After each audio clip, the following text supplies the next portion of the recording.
If you are a regular viewer of my channel, you'd have seen my video on the Guruvayurappan. And if you had liked that video, then I urge you to listen to this video till the end. My name is Sangeeta Venkatesh and a very warm namaste. Welcome to my channel, and this channel is all about temples, travel, culture, history, and much more. And if you like these topics, do sub below. So located in the serene landscapes of Alappuzha district or in Kerala, the Ambalappuzha Sri Krishna Swami Temple, it's a testament to centuries of devotion and architectural grandeur. So Ambalappuzha literally translates to temple on the river. Built during the 15th century CE by the revered local ruler Chembakasserry Pooradam Thirunal-Devanarayanan Thampuran, this temple is a revered abode of Lord Krishna and is cherished by devotees across the Vaishnavite tradition and otherwise also. So we've arrived at Ambalappuzha after checking into a hotel at Alleppey. The Ambalappuzha has this temple dedicated to Sri Krishna, and I'll just show the temple around. It's already sunset. The road had a lot of construction, but anyway, we've reached before the temple closes down. So the temple has an interesting legend, something which I will explain in detail after we have the darshan. Krishna, Mukunda Janardana, Krishna Govinda Narayana Hare, Achyutananda Govinda Madhava, Sachidananda Narayana Hare.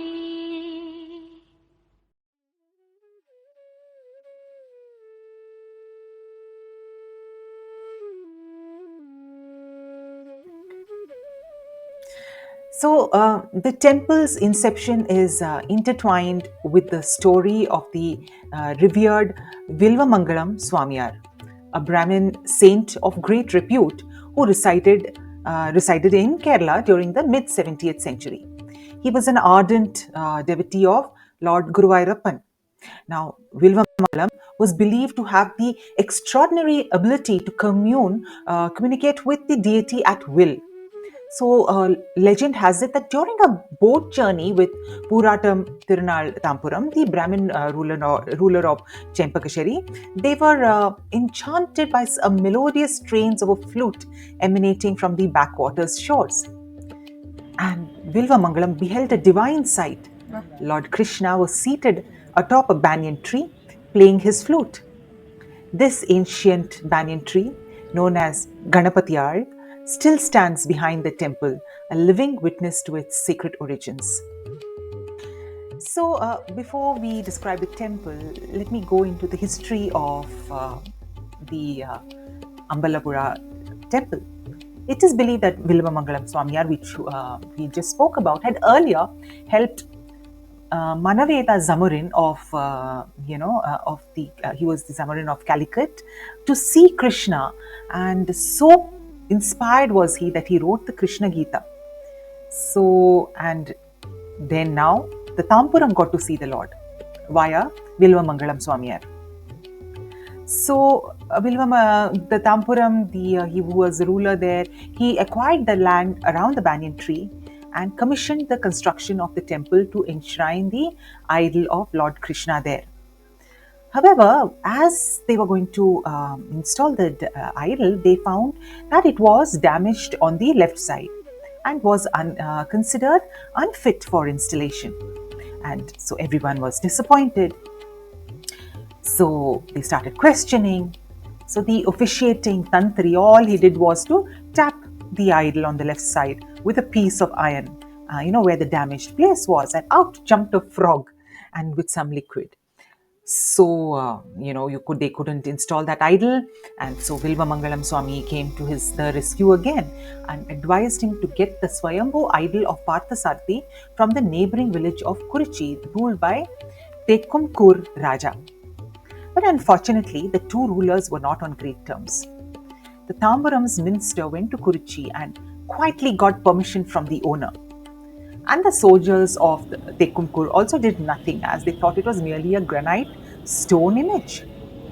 So hence, the Parthsarthi image was brought on the day of the Mula Nakshatra of the month of Mithuna, that is June and July, and it was later installed on the Thirunal day or the Shravana Nakshatra day in 1613 CE.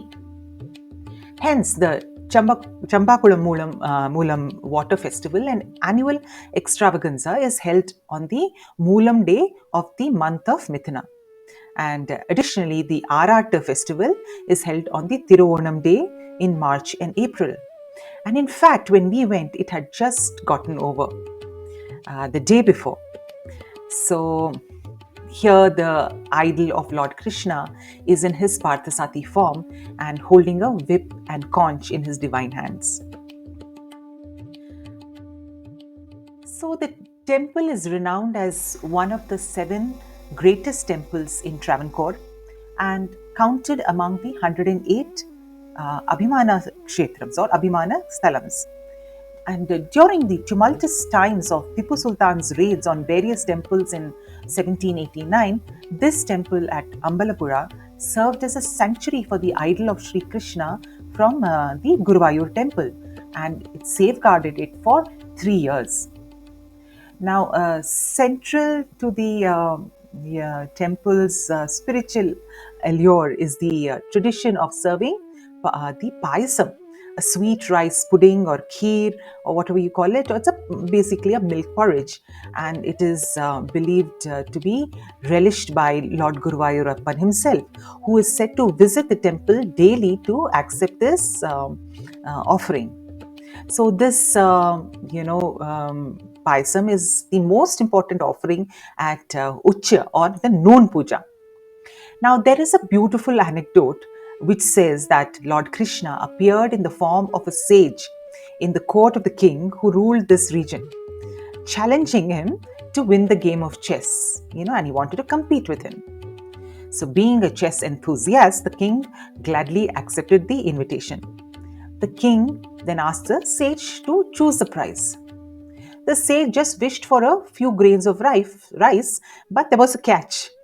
The grains that were placed in the squares of the chessboard, every square would be in geometric progression. That means the quantity of the rice would be in geometric progression to the predecessing the chess square. So the king lost, the game, needless to say. I mean, can you imagine anybody winning over Krishna? So as he started adding the grains to the board, the king realized that the humble sage's demand was not as humble as he thought it would be. And at the end, the geometric progression, it just increased and increased and reached 1 million and a huge quantity in kilos, and the royal granary ran out of the rice. But Krishna is always playing around with his devotees. Upon seeing the dilemma, Krishna revealed his true form and told the king he did not have to pay the debt immediately, but over time. And the king had to serve Palpayasam freely to the pilgrims until the debt was paid. And so we, the pilgrims, still get to partake the absolutely tasty Payasam. So according to the Kerala government website, the Ambalappuzha Palpayasam is made from 71 liters of pure cow milk and 284 liters of water and 8.91 kgs of rice and 15 kilos of sugar per day, and no other materials of preservatives are added to this holy Palpayasam, and it has a tinge of sandalwood color. But when we went, it was evening, and it is stored in tin cases, and it has to be consumed quite immediately, and you can buy that and take it home also. So K.R. Vaidyanathan, I was reading a book written by him called The Temples and Legends of Kerala. Now he says, and in fact he gives another story associated with the Payasam. And he says that the Chembakasserry Thampuran had, whom we mentioned earlier, had borrowed some paddy from a Brahmin from a nearby village and then somehow forgot about it. So when the Brahmin gentleman reminded him, the king just, casually told the minister, and he entrusted the minister with the task of returning the paddy. But there was no sufficient stock to clear the debt. It was quite a bit. Somehow, the minister, he gathered the amount or a little less than that, but he was very clever, so that he would not be caught. He just decided to put it in the temple premises, and gave a condition and asked the Brahmin to get the paddy cleared before the noon puja, or else it would be confiscated and given to the temple. The poor Brahmin ran helter skelter, but he couldn't get a porter. The temple then finally closed, after the midday puja, and when the Sri Koil opened in the evening, then the Brahmin, what did he do? He wrote a will that he was donating the entire paddy to the deity, and that henceforth the daily Palpayasam should be made for the deity and distributed to the devotees. So that is the stories associated with the Ambalappuzha Krishna Temple. So we had a beautiful darshan there. As you go around, there are a few other, other than the central shrine, with the puja is done with the beats of the drums, and outside there is a pushkarni, and of course the alamaram, that is a banyan tree, where the Ganesha Vigraham is kept there. So it is in the typical Kerala architecture, and we just spent some very peaceful moments there, and then we were on our way the next day to the next temple.